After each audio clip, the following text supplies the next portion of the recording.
keadilan pemerintahan menurut kitab Nasihat Raja-Raja Terengganu. Masya Allah, ini hebat. Nanti kita akan dengar. Okay. Masa seperti yang kita peruntukkan dari peringkat awal, YB, antara 15 hingga 20 minit. Kalau rasa nak lajak pun lajak sikit, angkat tangan lajak sikit, tak ada masalah insyaAllah. Kita tak ramai pun, dalam sofa ada dalam 12 orang gitu, ahli kita yang pendengar. Okey, dipersilakan YB insyaAllah. Okey, bismillahirrahmanirrahim. Assalamualaikum warahmatullahi taala wabarakatuh. Alhamdulillah wassalatu wassalamu ala Rasulillah wa ala alihi washabihi ajma'in. Amma ba'd. Yang bahagia saudara pengurusi dan semua pembentang dan tuan-tuan dan puan-puan yang dirahmati Allah sekalian. Jadi rezeki saya lah pada petang ni untuk jadi pembentang yang pertama ya. Pembentang yang pertama. Saya pun tengok tadi ada masalah mikrofon katanya pembentang yang pertama tu. Jadi alhamdulillah saya jadi pembentang yang pertama lah. Jadi pembentang yang pertama ni dia tak boleh lama-lama. Kesian hak lewat-lewat tu. Okey, tajuk yang saya akan bentang pada tuan-tuan dan puan-puan sekalian berkenaan dengan konsep keadilan pemerintahan menurut kitab Nasihat Raja-Raja Terengganu. Seperti yang kita semua tahu bahawa keadilan adalah merupakan satu perkara yang paling penting dalam tata cara ataupun tata negara yang perlu dilakukan oleh mana-mana pemerintahan, apatah lagi pemerintahan yang berasaskan kepada suatu pertanggungjawaban daripada Allah Subhanahu Taala kepada manusia sebagai seorang khalifah di muka bumi ini. Oleh itu konsep keadilan ini adalah sesuatu yang sangat penting dan perlu difahami oleh semua, khususnya oleh mereka yang beramal ataupun yang menguruskan sesebuah negeri, negara maupun dunia itu secara keseluruhan.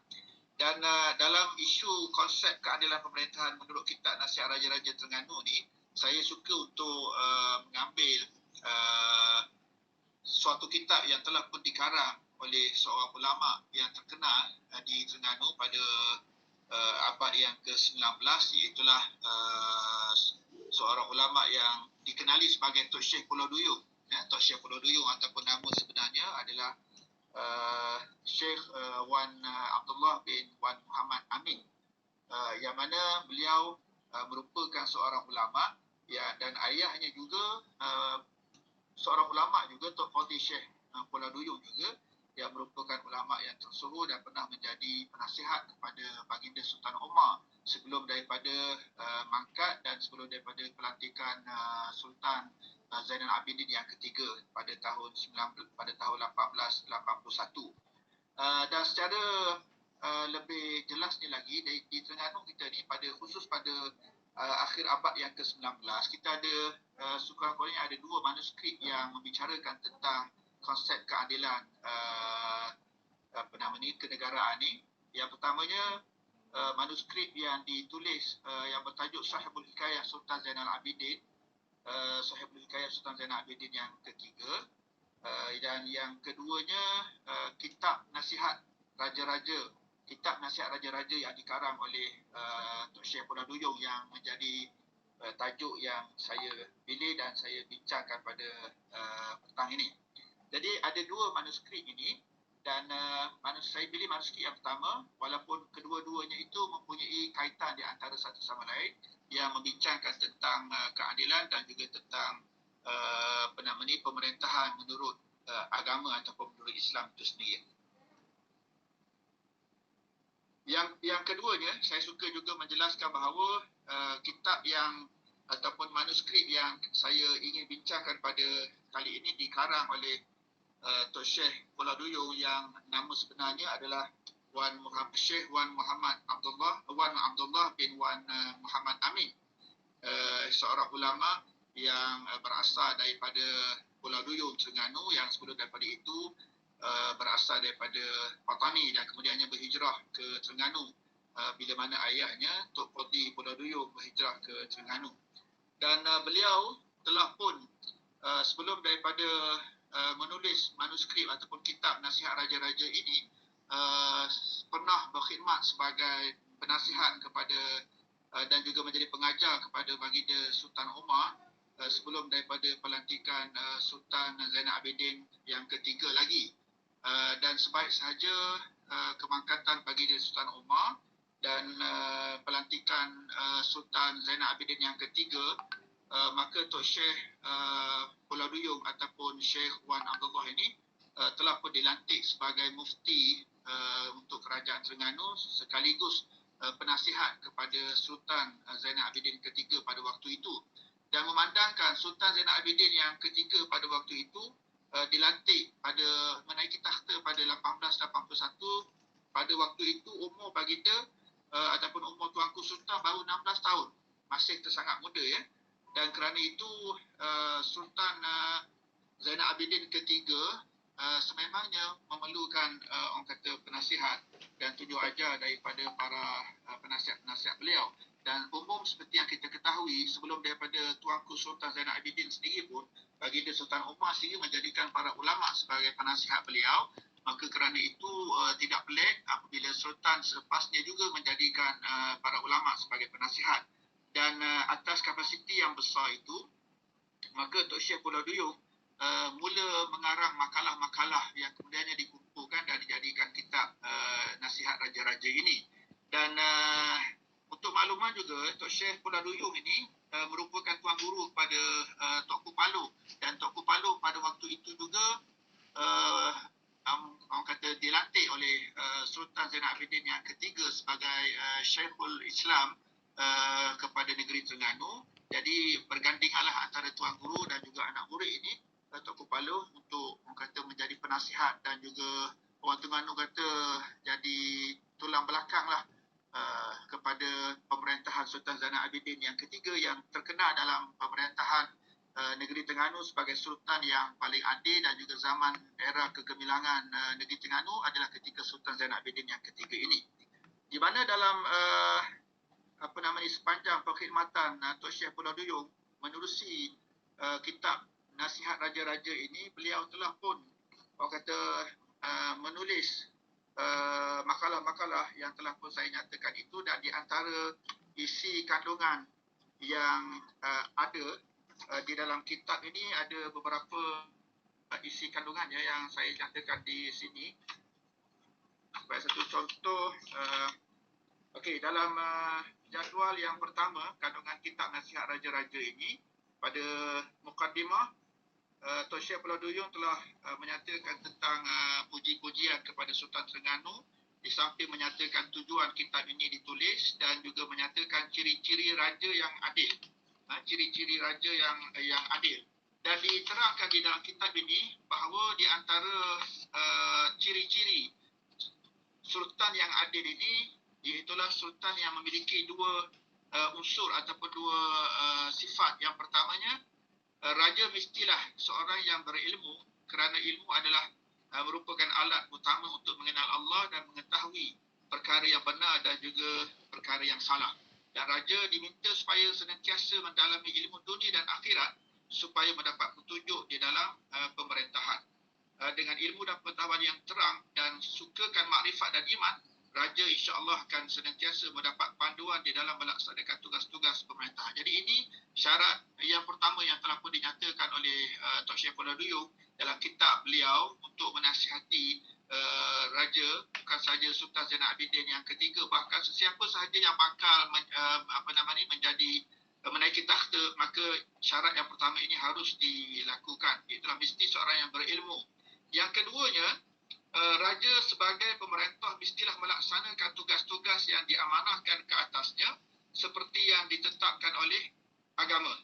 Ditekankan supaya Sultan Terengganu itu melaksanakan hukum-hukum Islam di dalam pemerintahannya berkaitan dengan tiga aspek yang ditekankan. Ada tiga aspek yang ditekankan dalam syarat yang kedua, dalam syarat pemerintah mesti melaksanakan tugas-tugas yang diamanahkan ke atasnya itu. Yang pertamanya, menyuruh rakyat menjadi mentaati perintah Allah Subhanahu Wa Taala dan Rasulnya, seperti menyuruh rakyat beribadah, mendirikan solat, menunaikan zakat, menutup aurat dan lain-lain yang disuruh oleh agama. Ini perkara yang pertama berkaitan dengan raja mestilah melaksanakan tugas yang diamanahkan kepadanya. Yang keduanya,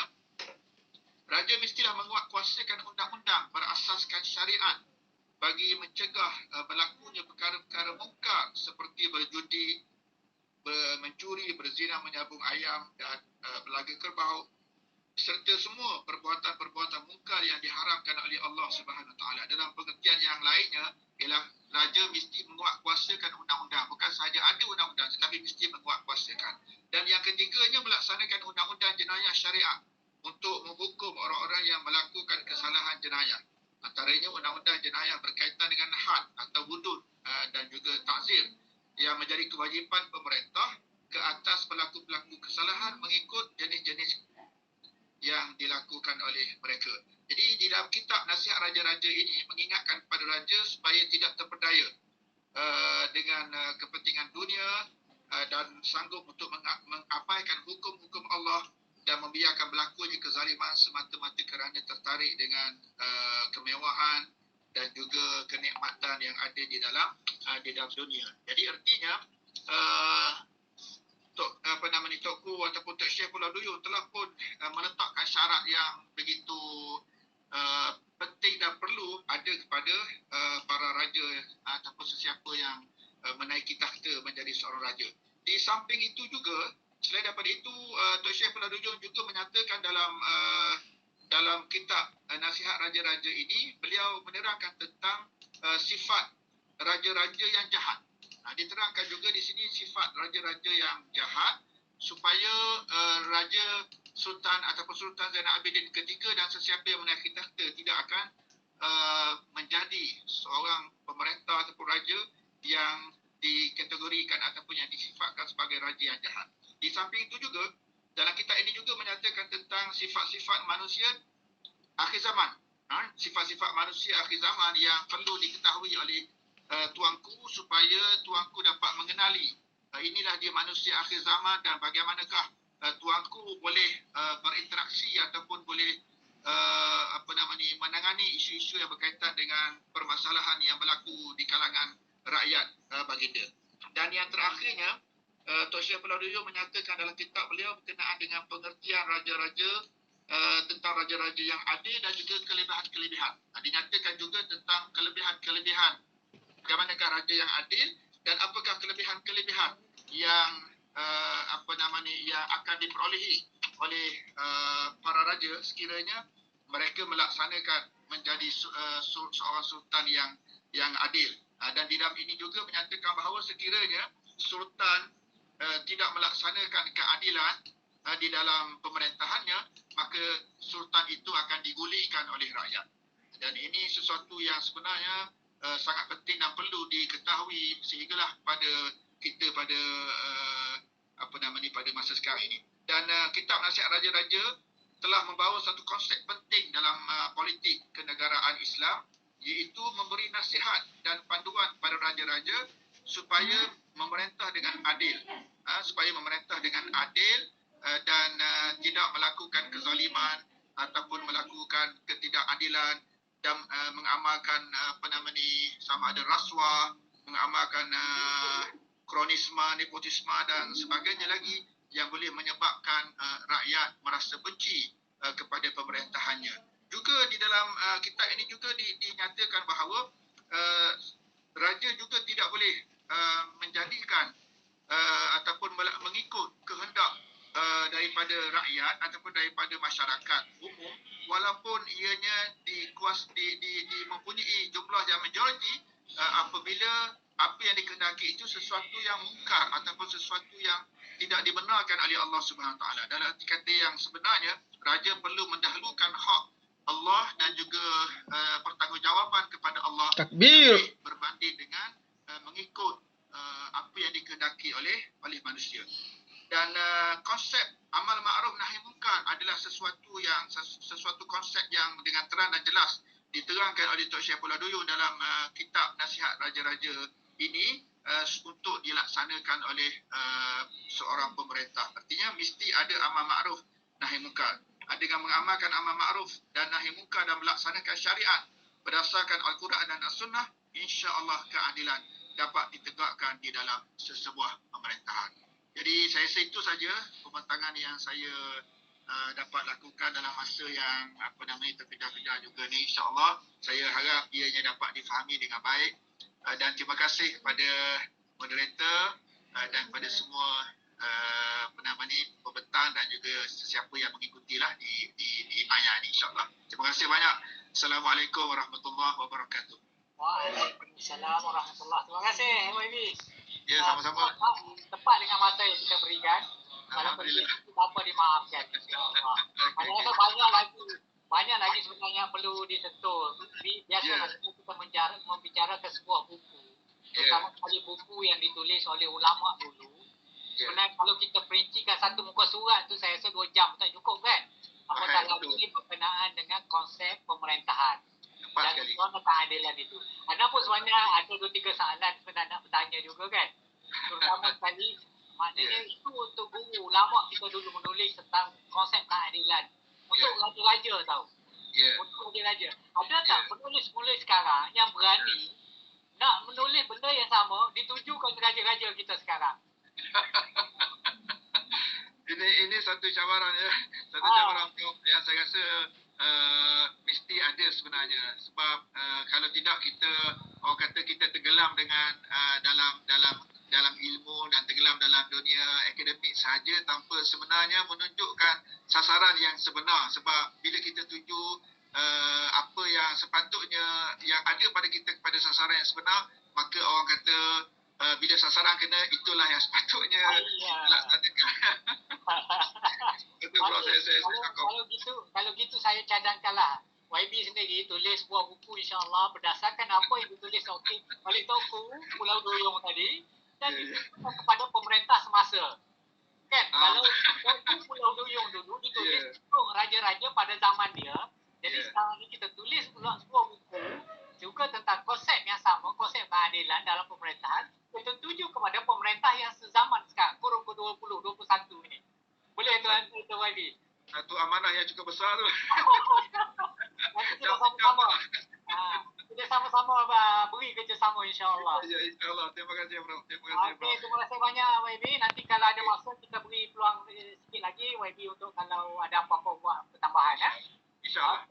Terima kasih banyak. Syukuran lafaz kemudian. Jazakallah khair. Okey. Kita sekarang ni masa memang